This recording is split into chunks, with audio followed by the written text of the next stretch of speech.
말씀 나누겠습니다. 예수님은 어디를 가시든지 많은 사람들을 몰고 다니셨습니다. 어디를 가시든지 예수님의 생명의 말씀을 듣고자 사람들이 몰려들었고, 또 예수님께 나온 자들은 무엇인지 얻을 수 있다는 그 마음을 가지고 예수님께 나와왔습니다. 오늘 말씀을 보니까 예수님은 바다에 떠있는 배 위에 앉으셔서 말씀을 전하시고, 많은 무리들은 그 육지에 앉아서 예수님의 이야기를, 예수님의 말씀을 들었습니다. 예수님은 그 많은 사람들에게 비유를 통해서 말씀하셨습니다.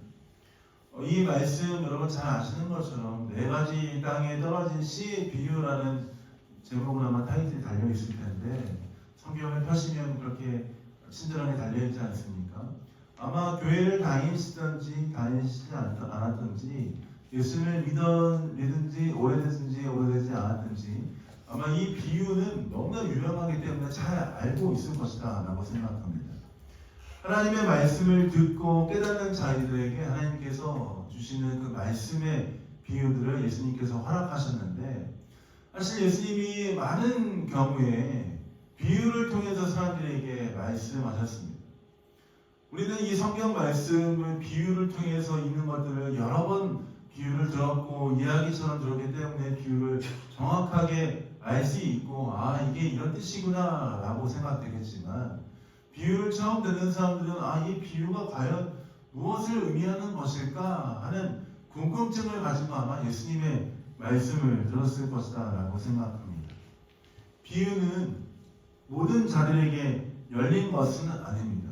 아무리 쉬운 비유라 할지라도 그 비유에 대해서 올바로 깨닫지 못한다면 그 말씀을 이해하는 것이 쉽지 않기 때문입니다. 하나님의 비밀을 깨닫는 것이 모든 자들에게 열려있는 것이지만 그렇게 쉽게 알 수 있지 않다는 거예요. 누군가가 하나님의 나라, 하나님의 그 말씀에 대해서 잘 설명해주고 그것들을 풀어줄 때에만이 그것이 우리의 마음 가운데 깨닫게 되고 그것들이 결실을 맺게 된다는 것이죠. 하나님의 말씀들, 우리가 어떻게 이 말씀의 비유들을 깨달을 수 있습니까? 누구를 통해서 이 말씀의 비유, 이 말씀을 온전히 깨달을 수 있습니까? 우리에게 조명하시는 성령의 역사를 통해서 가능한 줄 믿습니다. 성령께서 지혜와 계시의 정신으로 우리의 마음에 비추사 그 말씀을 깨닫게 하실 때 비로소 우리는 그 말씀이 무엇인지 알 수 있게 되는 것이죠. 그래서 우리가 말씀을 들을 때마다, 말씀을 읽을 때마다, 예배에 나와서 설교를 들을 때마다 항상 주 앞에 간구해야 됩니다. 성령님, 내 마음 가운데 찾아와 주셔서 내 마음을 주의 성령의 빛으로 비춰주시고 주의 말씀을 깨달아 알 수 있도록 내 삶에 놀랍게 역사해 주십시오. 간구하는 마음을 가지고 우리 기도함으로 주 앞에 나아가야 할 줄 믿습니다. 예수님은 네 가지 땅에 대해서 비유를 가르치고 계셨습니다.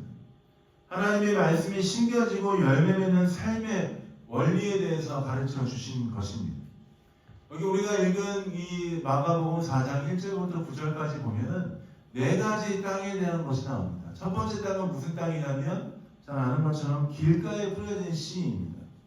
길가에 뿌려진 씨는 새들이 와서 먹어버렸다라고 이야기하죠.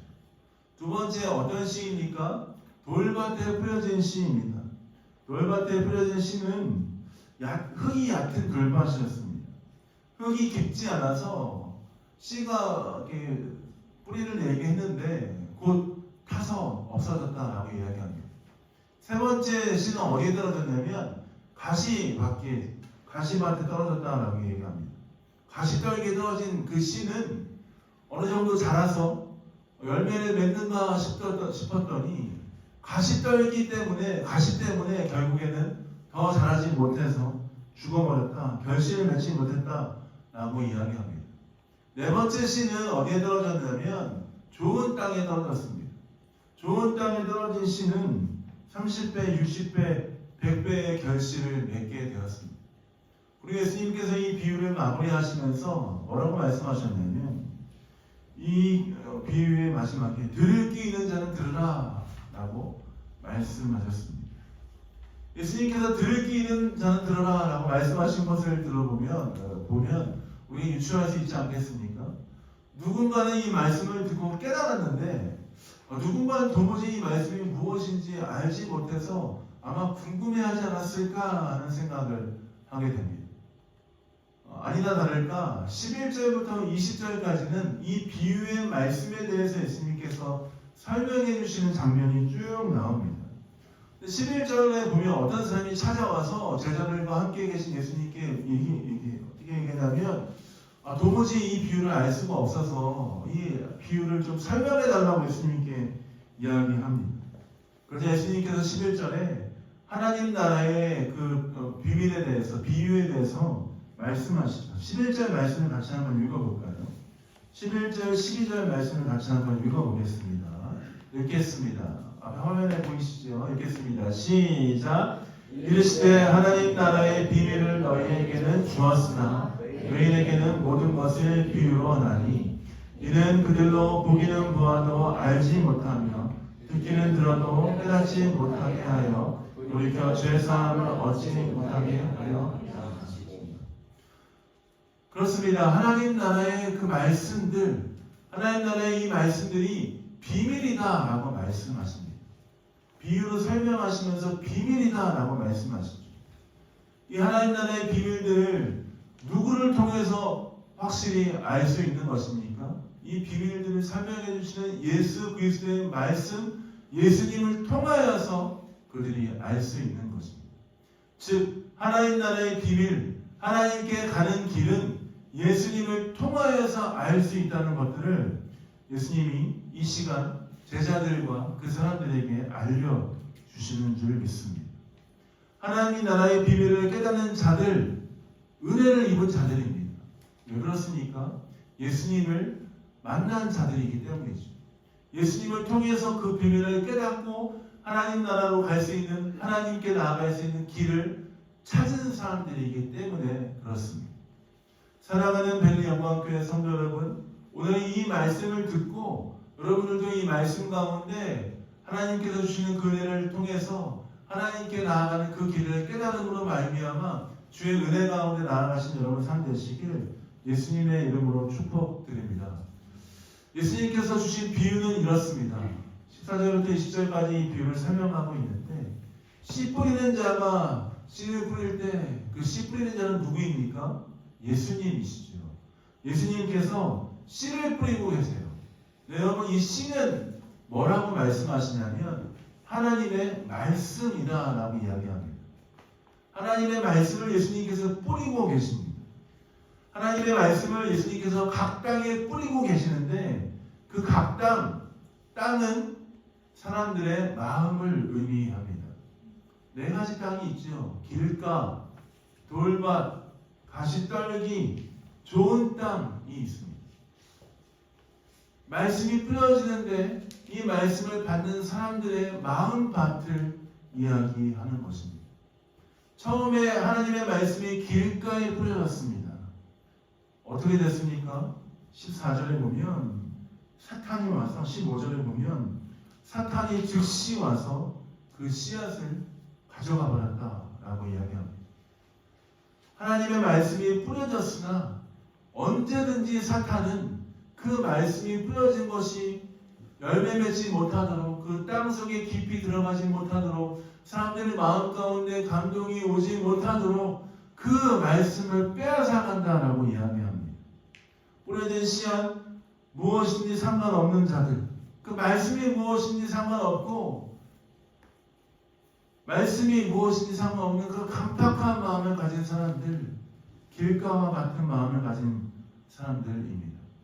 길가와 같은 마음을 가진 사람들, 사탄이 와서 그 씨를 가져가도 씨를 가져갔는지조차 모르는 상태에 있는 자들입니다.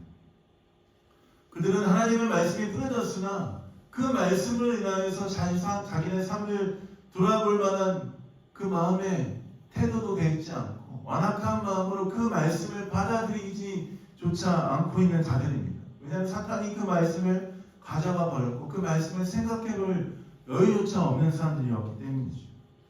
그들은 죄책감이나 죄의 용서에 대해서 전혀 필요를 느끼지 못합니다. 하나님의 말씀을 들었지만 그 말씀이 마음 가운데 들어가지도 않은 자들이죠. 사탄은 수많은 사람들로 하여금 예수님에 대해서, 하나님의 말씀에 대해서 무관심한 마음을 갖도록 합니다. 길가에 뿌려진 씨앗, 길가와 같은 마음을 가진 사람들, 하나님에 대해서, 하나님의 그 생명의 말씀에 대해서 아무런 감각이 없는, 눈이 가려진 사람입니다. 말씀이 뿌려져도 그 말씀이, 하나님의 말씀이 생명인지 깨닫지 못하는 사람이죠. 그런 마음밭을 가진 사람들이 있다는 것이죠. 두 번째, 어떤 마음밭을 가진 사람이 있습니까? 돌밭과 같은 마음을 가진 사람들이 있습니다. 이 돌밭과 같은 마음을 가진 사람들은 그 돌밭 가운데 흙이 얕게 깔려 있다라고 이야기합니다. 얕은 흙이 깔려 있어서 씨앗을 뿌리면 뿌리가 살짝 나오기 시작합니다. 근데 여러분, 흙이 약간 있고 밑에 돌이 깔려 있으면 그 뿌리가 더 자랄 수 있을까요? 아마 여러분, 우리 벨리 영광교회 식집사들이 여러분 계시지 않습니까? 물론 적절히 돌이 필요하기도 하지만 크게 자라려면, 좋은 식물을 키우려면 씨앗을 뿌렸는데, 깻잎이나 이런 씨앗을 뿌렸는데 돌밭에 흙이 얕게 깔려있는 깻잎을 돌밭에 뿌린다고 생각해 보십시오. 그 씨가 더 뿌리를 내릴 수 있을까요? 결국 그 씨는 타서 없어졌다라고 이야기합니다. 이 돌밭과 같은 마음을 가진 사람들은 하나님의 말씀이 그 마음이 심겨져서 약간의 성장을 경험합니다. 뿌리가 살짝 내리는 것 같고 약간의 기쁨을 누리는 사람들이죠. 그러나 마음이 돌밭이라서 더 이상 더 깊게 뿌리를 내리지 못하고 결국 타서 없어지게 됩니다. 이 돌밭과 같은 마음을 가진 사람들 어떤 상황인지 17절 말씀을 이렇게 표현하고 있습니다. 한번 17절 말씀을 같이 한번 읽어보겠습니다. 읽겠습니다. 시작. 그 속에 뿌리가 없어 잠깐 견디다가 말씀을 인하여 혼란이나 박해가 일어나는 때에는 곧 없어지는 사요. 돌밭과 같은 곳에 말씀이 뿌려진 사람들은 잠깐 뿌리가 나는 것 같지만 환란과 박해가 오기 시작하면 그 말씀을 버리고 예수님을 버리고 그냥 떠나버린다라고 이야기하고 있습니다. 그들은 현실적인 어려움을 맞닥뜨렸을 때 조금 자신이 예수님 믿는 것이 불편해지거나 자신에게 불이익이 생각한다라고 싶으면 예수님을 버리고 떠나는 사람들입니다.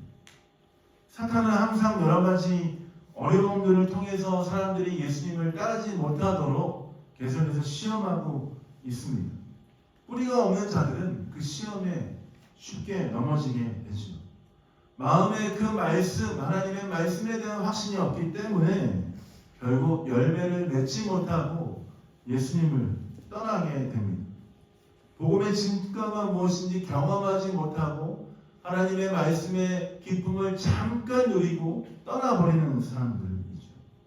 그저 수박 겉핥기식으로 자기가 예수님에 대해서, 말씀에 대해서 모든 것을 아는 것처럼 행동하는 경우가 종종 있습니다. 내가 예수님 믿어봤는데, 내가 말씀을 좀 공부해봤는데, 별거 없더라. 이런 식이죠.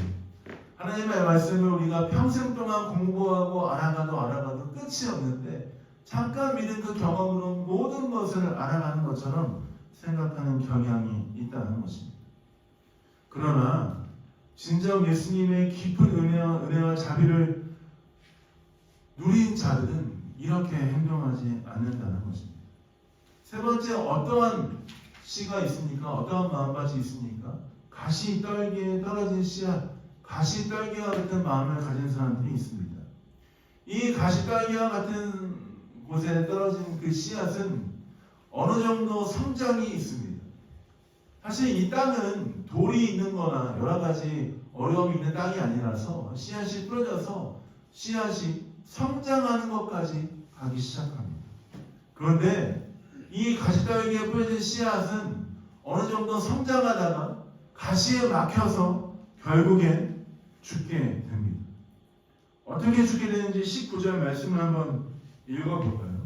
19절 말씀 읽어보겠습니다. 시작. 세상의 염려와 재물의 유혹과 기타 욕심이 들어와 말씀을 막아 결실하지 못하게 되는 자예요. 사실 이 전략은 사단의 가장 파괴적인 전략 중에 하나입니다. 생각해 보십시오. 그리스도인이 삶에 씨앗이 뿌려져서 어느 정도 성장이 있고 뿌리가 생기고 단단해지고 잘 성장하는 것 같은데 가시가 막아서 이 삶이 무너진다라고 생각해 보십시오.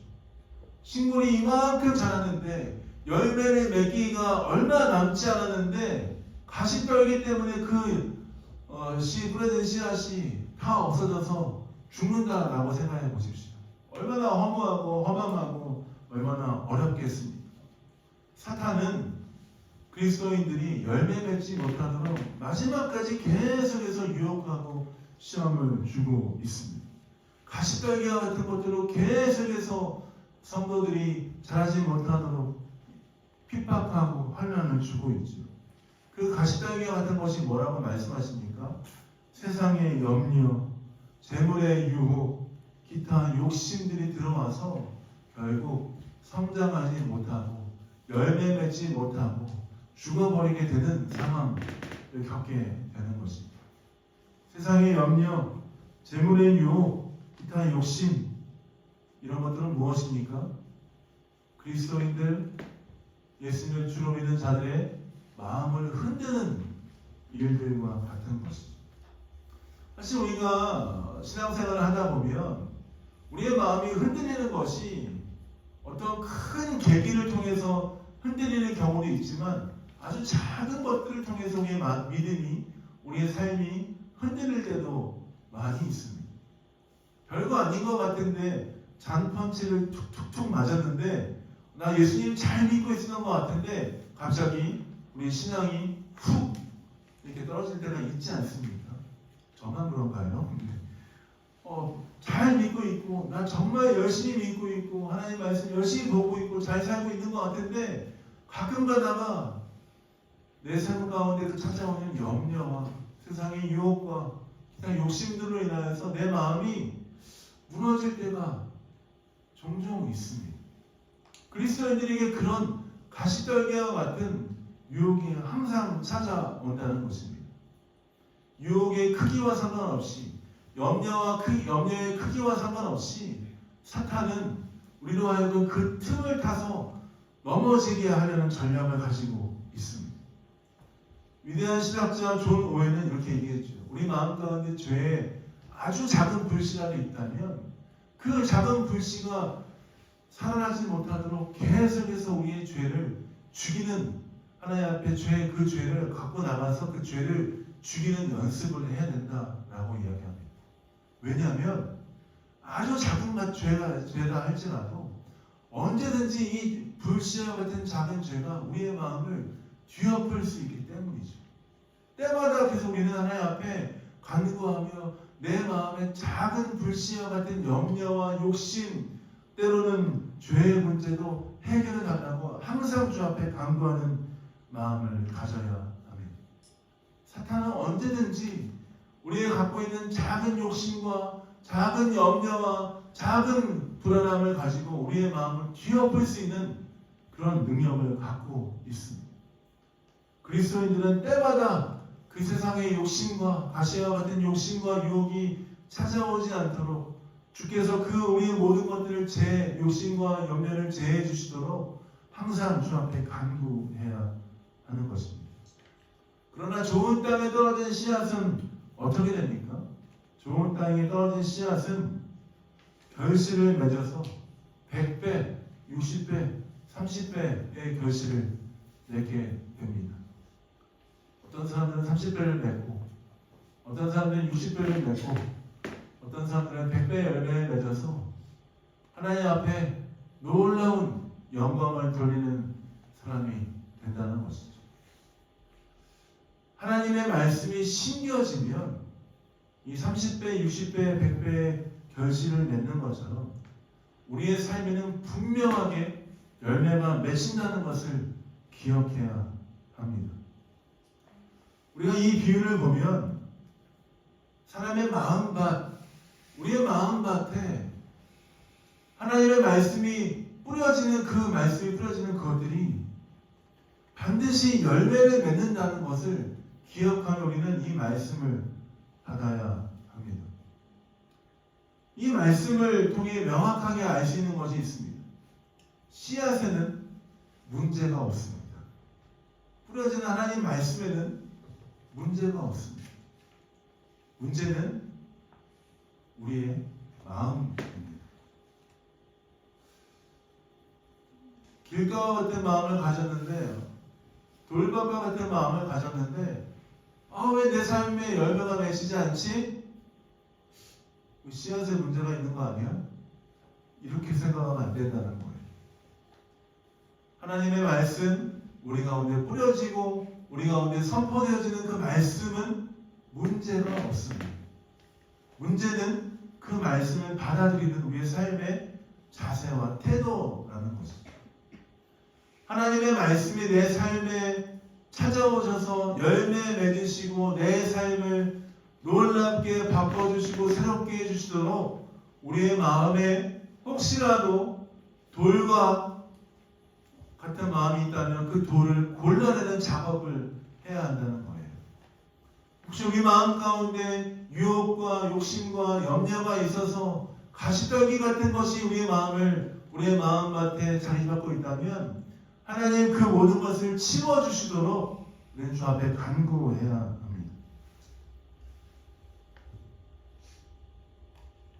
하나님의 말씀이 우리 마음 가운데 심겨졌는데 열매를 맺지 못하고 있다? 그렇다면 우리 다시 한번 점검해 보아야 합니다. 정말 내 마음 가운데 하나님께 나아가고자 하는 마음이 있는가? 내 마음에 정말 돌이 골라내지고 있는가? 세상의 유혹과 염려와 같은 가시들을 제거하고 그것들을 주 앞에 모두 제거해달라고 기도하며 하나님의 말씀을 진정으로 사모하며 받기 원하는가 하는 우리의 마음들을 점검해 보아야 합니다.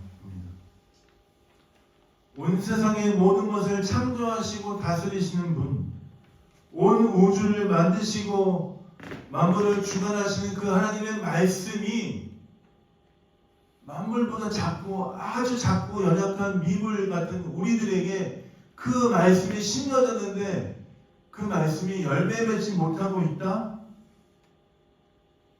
하나님을 아직 만나지 못한 것입니다. 하나님 온 세상의 마음을 창조하시고 다스리시는 분이신데 그 하나님의 말씀이 아주 작고 연약한 우리 삶 가운데 뿌려졌는데 아직 열매가 맺히고 있지 않다? 하나님의 말씀을 올바로 아직 경험하지 못한 것이죠. 그런데도 어떻게 고백하며 간구하며 기도하며 주 앞에 나가야 됩니까? 하나님, 내 마음 가운데 있는 돌들을 제거해 주십시오. 내 마음을 새롭게 기경해 주십시오. 내 마음 가운데 하나님의 말씀을 심겨 주십시오. 내가 열매 맺기 원합니다. 하나님, 내 삶 가운데 열매 맺으며 하나님의 말씀이 내 삶 가운데 심겨져서 열매 맺음으로 말미암아 하나님께 영광 돌리는 삶 되기 원합니다. 그렇게 기도하며 간구해야 합니다. 그렇다면 여러분에게 한 가지 질문을 해보고 싶습니다. 그러면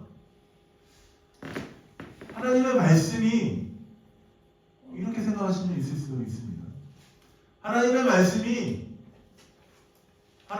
내 삶 가운데 굳이 심겨져야 하는가?